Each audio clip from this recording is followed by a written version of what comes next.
600 hours. Bering Sea, 200 miles off the Alaskan coast. A thick, freezing gray fog sits heavy on the water, reducing visibility to near zero. The ocean heaves with slow, massive swells that crash rhythmically against the steel hull of the U.S. Coast Guard cutter Monroe. Icy spray coats the forward gun mount in a layer of jagged rime. Inside the bridge, the only light comes from the green glow of radar screens and the red tactical lighting overhead. The coffee in the captain's mug ripples with the ship's vibration. It is a quiet, frozen morning at the edge of the world. The operations specialist leans closer to the surface search radar. He wipes the screen with a gloved hand. The sweep line passes 12 o'clock. A massive cluster of contacts blooms on the display. It is not a single blip. It is a solid wall of yellow dots stretching for 3 miles. The officer shouts the range and bearing. The captain steps forward. He raises his binoculars, peering into the gray void. The fog begins to thin. Dark, jagged shadows emerge from the mist. A ghost fleet materializes. 100 steel-hulled trawlers plow through the swells in a tight phalanx formation. Their decks are awash with seawater and bloody fish guts. They do not drift. They steam hard, engines churning thick black diesel smoke into the clean Arctic air. They are deep inside the exclusive economic zone. The sheer number of vessels turns the horizon into a jagged city of rust and iron. The captain grabs the handset. He orders an intercept course. The cutter's gas turbine engines whine to a high-pitched scream. The ship heels over hard to starboard, carving a frothing white wake through the dark water. The distance closes rapidly. 1 mile, half a mile. The trawlers do not alter course. They maintain their wall. The lead fishing vessel is a behemoth, its bow reinforced with heavy steel bumpers. It looks less like a fishing boat and more like a floating battering ram. The American crew watches the massive fleet bear down on them. The executive officer barks orders to the deck crew. Sailors rush to their stations, zipping up orange survival suits and donning helmets. The gunner's mate unlocks the safety cover on the main 57mm deck gun. The barrel swivels, tracking the lead ship. The captain keys the radio on the international emergency frequency. He issues a direct order to heave to and prepare for boarding. Static hisses back. No response. The wall of ships accelerates. The gap shrinks to 400 yards. The smell of unrefined diesel fuel washes over the bridge wing. 0730 hours, Bering Sea. The fog lifts slightly, revealing the full scale of the hostile armada. The U.S. cutter floats in the center of the gray expanse, engines idling with a low, guttural rumble. The sea remains choppy, sending cold spray over the bow. On the bridge, the radio crackles with nothing but static. The Chinese fleet maintains its speed, holding the line like a regiment of soldiers. The air is thick with the stench of diesel exhaust and the metallic tang of impending violence. The lead trawler sounds a long, mournful blast from its air horn. It is a signal. The formation shatters. The wall of ships dissolves into chaos, but it is controlled chaos. 50 trawlers bank hard to the left. 50 bank hard to the right. They accelerate simultaneously. Their engines belch thick plumes of black smoke that darken the sky. The water churns into a white froth as the vessels surge forward. The captain screams orders to the helm. The cutter's engines roar to life. The ship lurches forward, attempting to punch through the closing gap. It is too late. The trawlers converge. They close the distance with suicidal aggression. They do not turn away.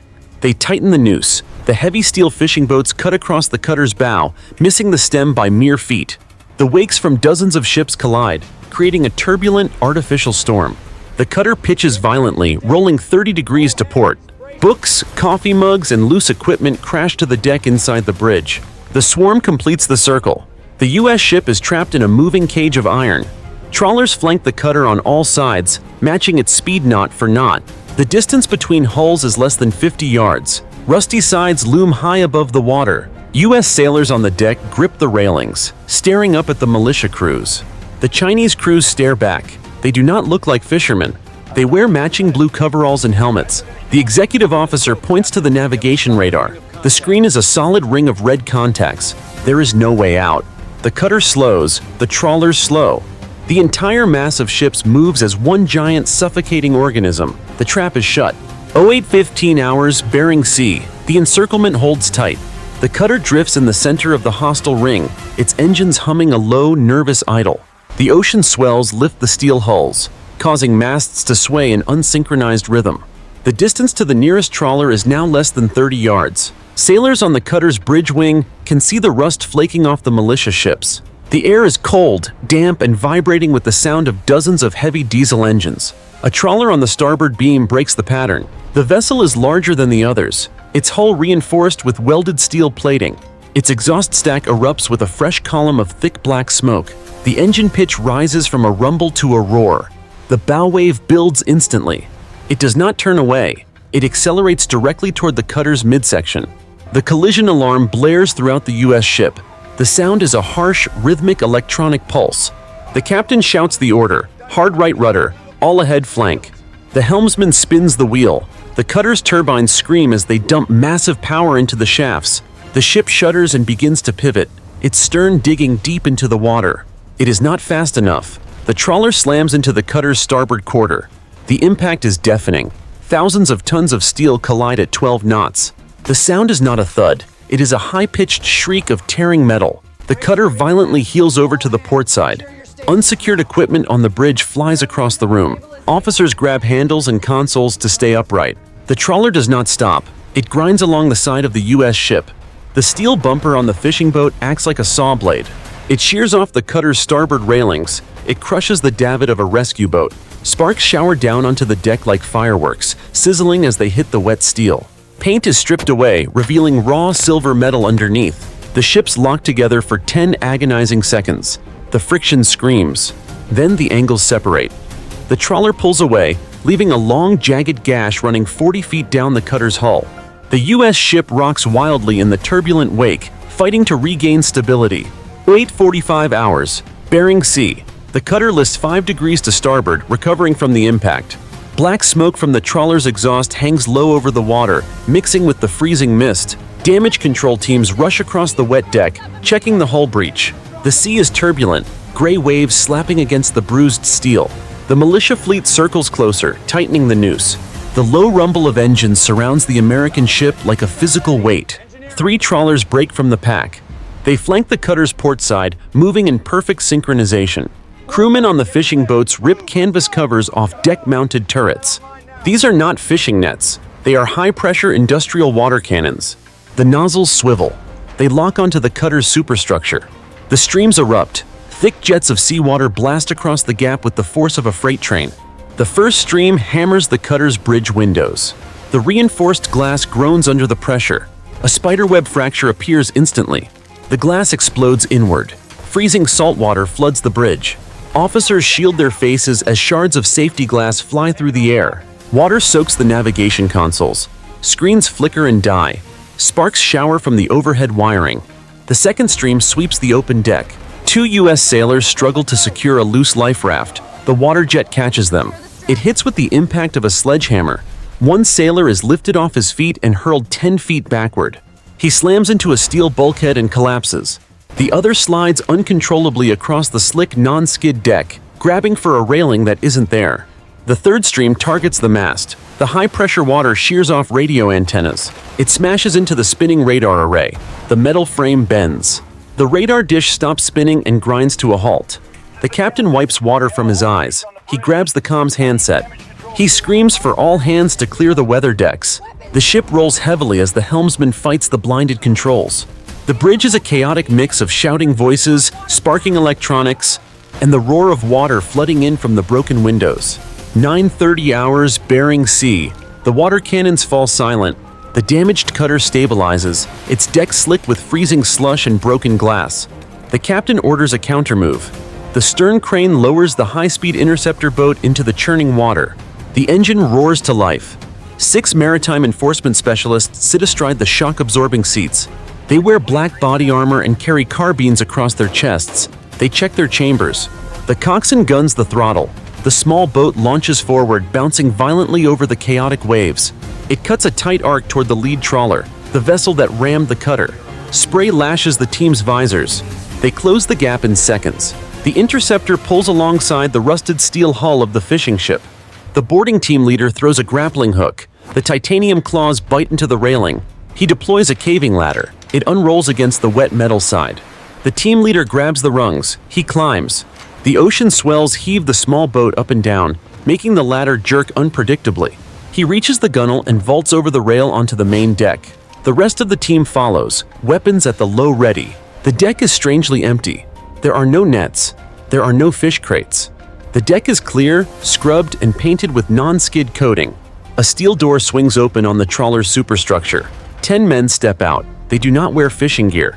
They wear tactical vests and Kevlar helmets. They move with military precision. They raise assault rifles. The team leader freezes. He stares down the barrels of 10 rifles at a distance of 20 feet. The metallic clack-clack of charging handles echoes across the deck. The trap springs. The U.S. team is outnumbered and exposed on the open deck. The militia commander steps forward. He does not speak. He points his weapon directly at the U.S. team leader's chest. The radio on the U.S. officer's shoulder crackles. The captain asks for a status report. The team leader does not answer. He slowly raises his hand, signaling his team to hold fire. The standoff is absolute. Design 35 hours, Bering Sea. The standoff on the trawler's deck lasts 3 seconds. The wind whistles through the rigging. The two groups of armed men stare at each other over the sights of their weapons. A militia member on the upper walkway flinches. His finger tightens on the trigger. A single shot cracks the air. The deck erupts into chaos. The U.S. team leader shouts "Contact!" and dives behind a heavy steel winch. The rest of the team scrambles for cover behind air vents and cargo containers. The militia unleashes a torrent of automatic fire. Bullets hammer against the steel deck plates. Sparks dance across the metal surfaces. Rounds ping off the winch, spraying lead fragments into the air. A U.S. sailor takes a round to his vest. The impact knocks the wind out of him, sending him sprawling onto the wet non-skid. He drags himself behind a steel bulkhead. The team returns fire. Their carbines bark in controlled bursts. Empty brass casings clatter onto the deck. On the cutter, the captain sees the muzzle flashes. He does not hesitate. He orders the portside gunners to engage. 2 heavy machine guns open fire from the cutter's bridge wing. The 50 caliber rounds traverse the short distance in a blink. They slam into the trawler's superstructure. The heavy bullets punch through the thin steel plating like paper. They rip apart the railing where the militia stands. Wood splinters, glass shatters. The impact is devastating. The heavy rounds chew up the trawler's bridge, sending debris flying in all directions. The militia fighters on the upper deck are forced to duck. The suppression is effective. The loud thump-thump-thump of the heavy guns dominates the soundscape. Tracers streak across the gray water, burning bright red lines into the fog. The U.S. boarding team uses the cover fire to move. They drag the winded sailor toward the ladder. Bullets continue to snap overhead, cutting the air. The trawler is no longer a fishing boat. It is a kill zone. 1,000 hours, Bering Sea. Gunsmoke hangs in the freezing air, mixing with the low-hanging fog. The heavy machine guns on the cutter continue to hammer the lad trawler, keeping the militia pinned behind their steel bulkheads. The boarding team retreats down the caving ladder, sliding into their interceptor boat as bullets skip off the water around them. The ocean surface is littered with floating debris and spent shell casings. The rhythm of the battle is a frantic cacophony of diesel roars and metal-on-metal impacts. A second trawler, positioned 300 yards off the cutter's stern, veers out of the circle. A hatch on its upper deck slides open. A man emerges. He rests a long olive-drab tube on his shoulder. He takes aim. A streak of white smoke and orange flame erupts from the tube. The rocket motor screams as it ignites. The projectile crosses the distance in a heartbeat. It impacts the cutter's aft superstructure, right at the base of the helicopter hangar. The explosion is massive. A fireball 30 feet wide blossoms against the gray sky. The hangar door is blown inward, the thick steel buckling like aluminum foil. Shrapnel tears through the air, shredding everything in its path.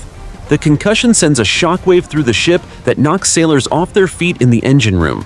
Black, oily smoke immediately pours from the breach. Fire erupts inside the hangar, fueled by aviation gasoline and hydraulic fluid. The orange glow of the blaze reflects off the dark Bering Sea waves.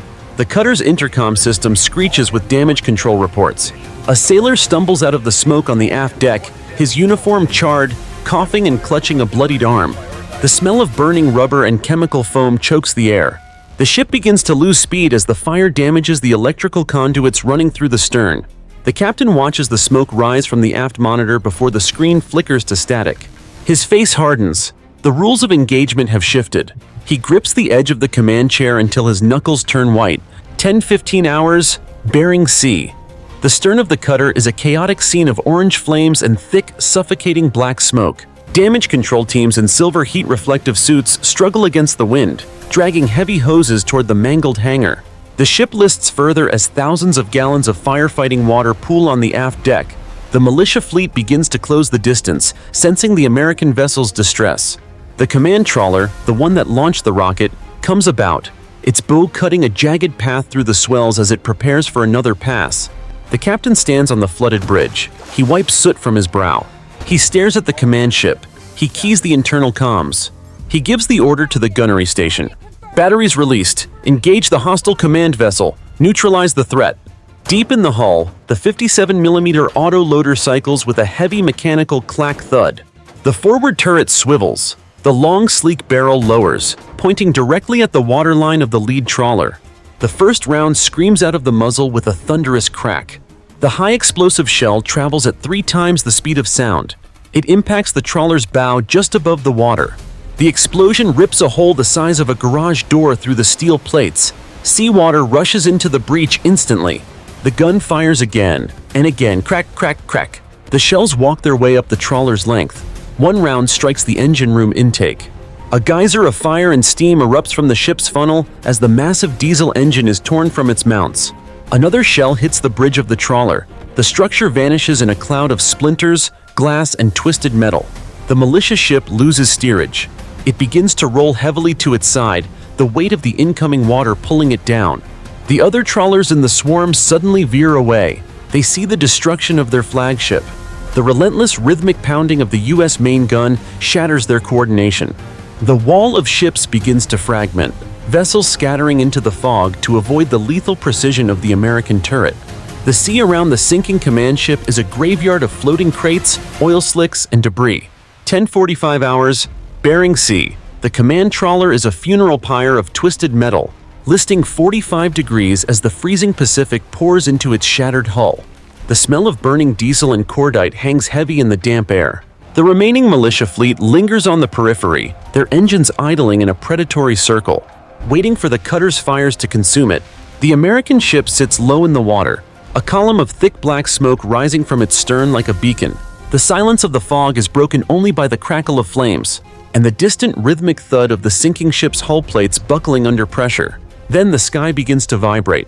A low-frequency hum grows into a chest-thumping roar. The clouds overhead seem to ripple. 2 dark triangular shapes tear through the gray ceiling at supersonic speed. The U.S. Air Force fighter jets scream across the water at 500 feet. The sound hits the surface like a physical blow.